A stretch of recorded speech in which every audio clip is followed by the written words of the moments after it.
Copying is so cringe because it's like each of us have a style. Each of us has something that we want to say when we show up in the world, even if you claim that you don't care.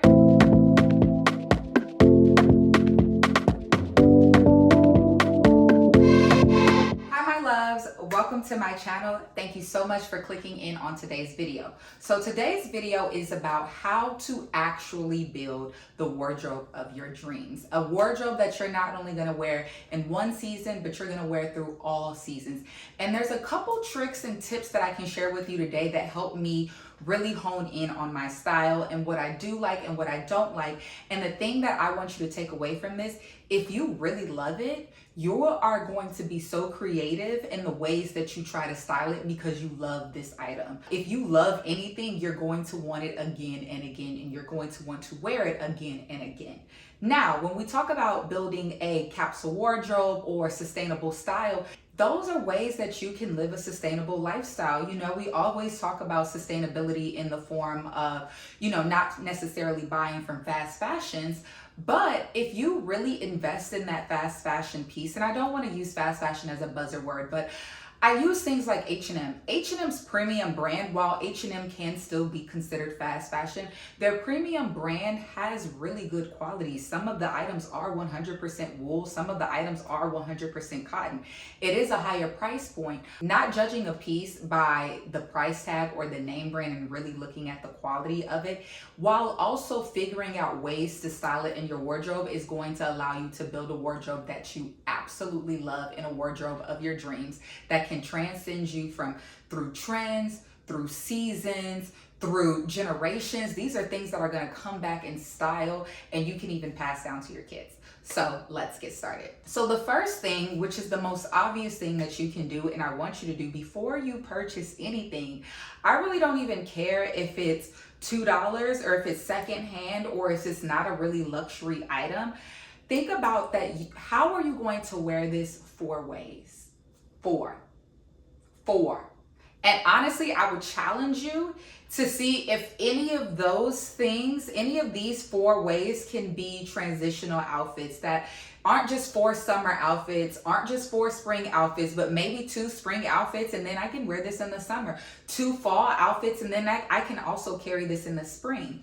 Now, what I want you to take away from that is not only being able to, really save some money and to really decide if this is worth being in your wardrobe, but it allows you to be really creative and really hone in on what about this do I like?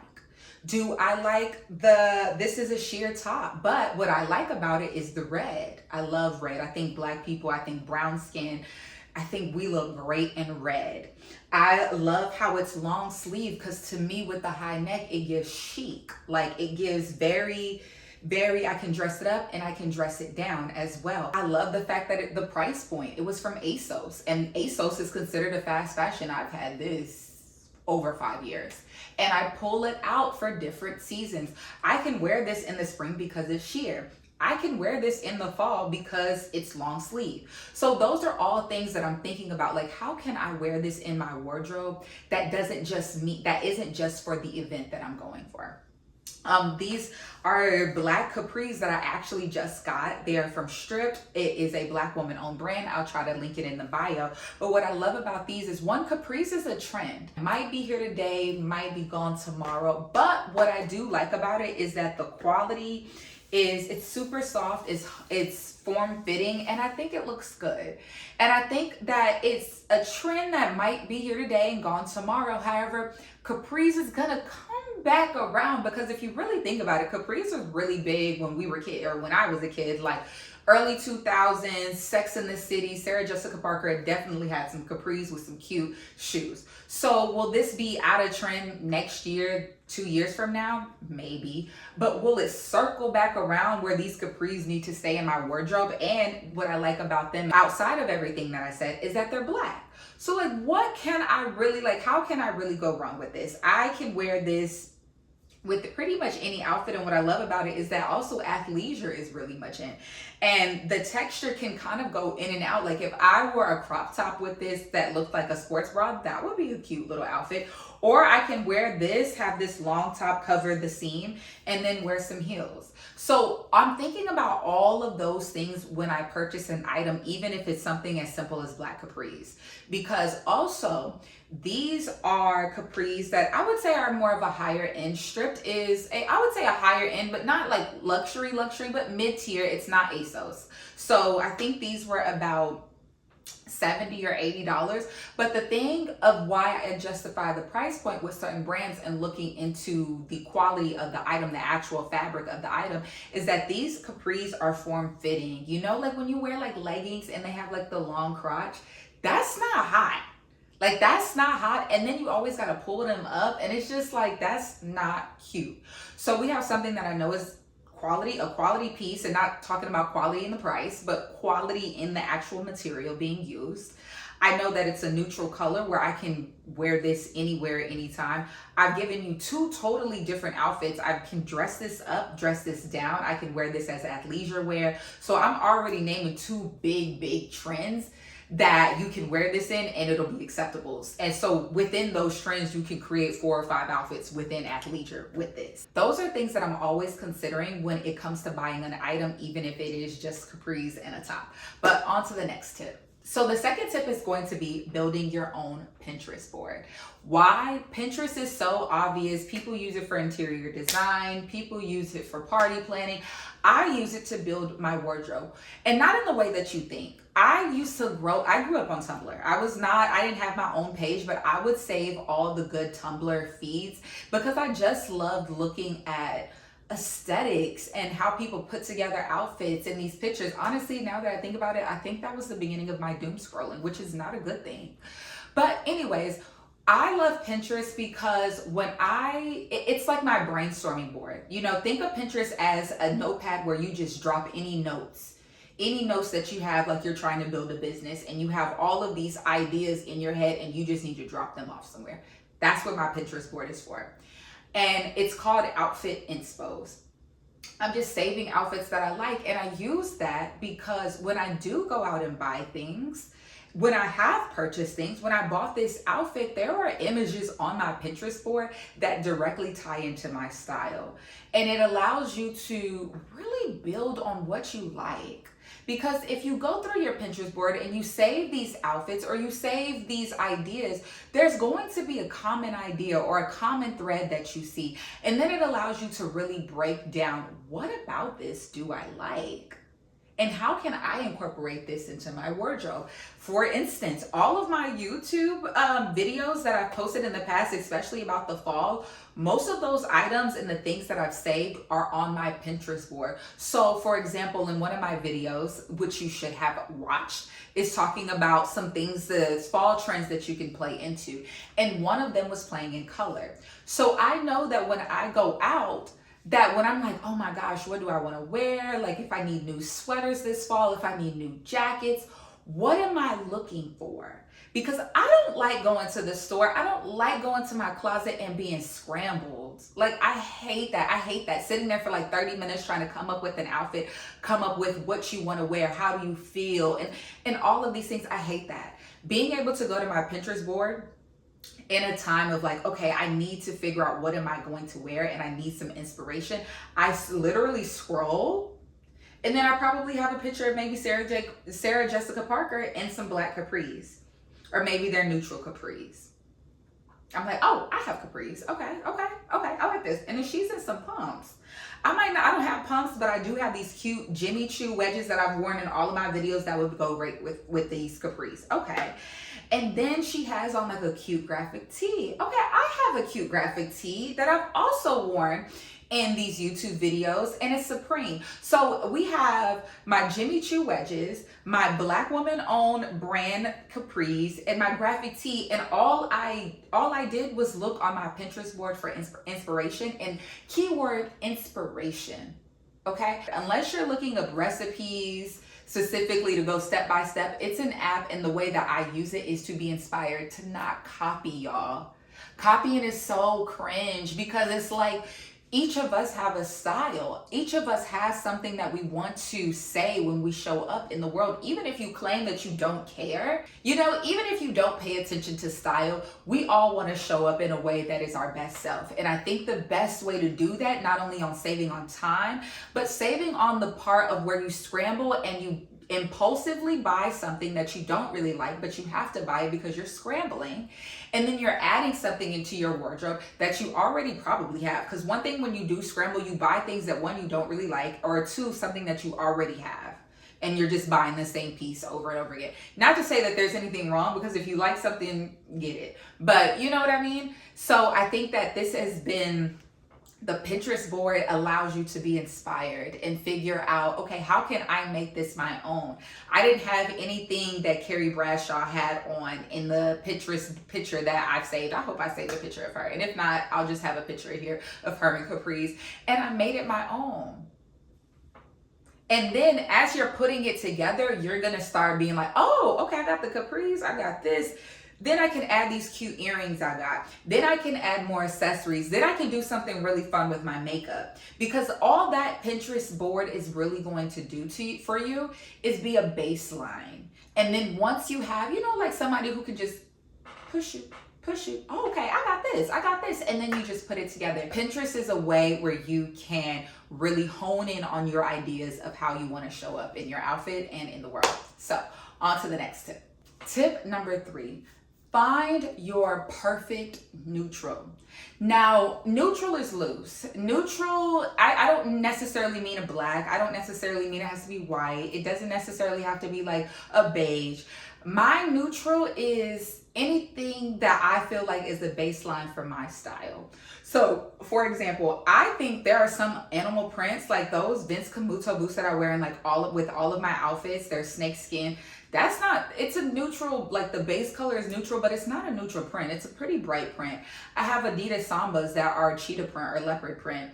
And to me, for me, in my wardrobe, that's a neutral. I can really base a lot of outfits on that, and a lot of outfits and other things work with those prints that I can get away with it. And I say all of that to say that find something that is a neutral to you.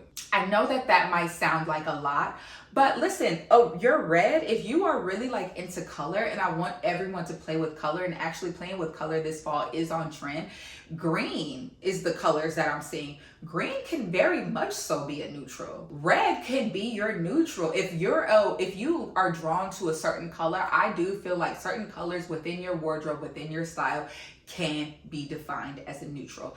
But it's hard for me to give you tips on ways where you can find out what your neutral is, other than going on your Pinterest board and going into your wardrobe and just seeing, are there any common threads in colors? Again, the Pinterest board is what I'm saying, because if you went on my Pinterest board, I talk about Chloe so much, and even if it's not a Chloe brand, if you go on my Pinterest board, there are so many like flowy dresses that give that bohemian chic vibe. I'm at Zara or Mango. I know that I'm going to like the flowiness of this. I know that that is something that I've been saving so much that I am just drawn to it. Even if it is a snake print, right? If it's a snake print flowy dress, that is hitting two things that I love, because it's neutral, it's flowy. And so if it's hitting on those two things that are also saved on my Pinterest board multiple times, I already know, going back to the first tip, that I'm going to be able to style this 4 times. I hope you're following me. Like, all of these tips really go together. If I know that I like it on my Pinterest board, and if I know that there's a common thread in this, and I know that it's a neutral, then that's already 3 things that I personally like and saved on in different scenarios. So I already know that I can style this 4 times. So it allows me to be an intentional shopper. So these are these tips, because even if I don't follow them, I'm going to waste my own money. And why? Even if it is $50, even if it's $20, if it's $200, money is being wasted. And in this economy, we don't got time for it. So on to the last tip. Now, the last tip is going to be about playing in trends. Hear me out. Hear me out. Playing in trends, before you play in the trend, you need to also tell yourself why you like the trend. Again, these tips are all going to be connected. Why do I like this trend? I like playing in ties because I like how women look great in a full suit. I think women look great in it. Okay, are we gonna get a full suit for this specific occasion? Maybe not. We don't really want to like commit all the way just yet, because the suit that you like and what you like about the women in suits is that they're very, very tailored. That's the key part of the trend.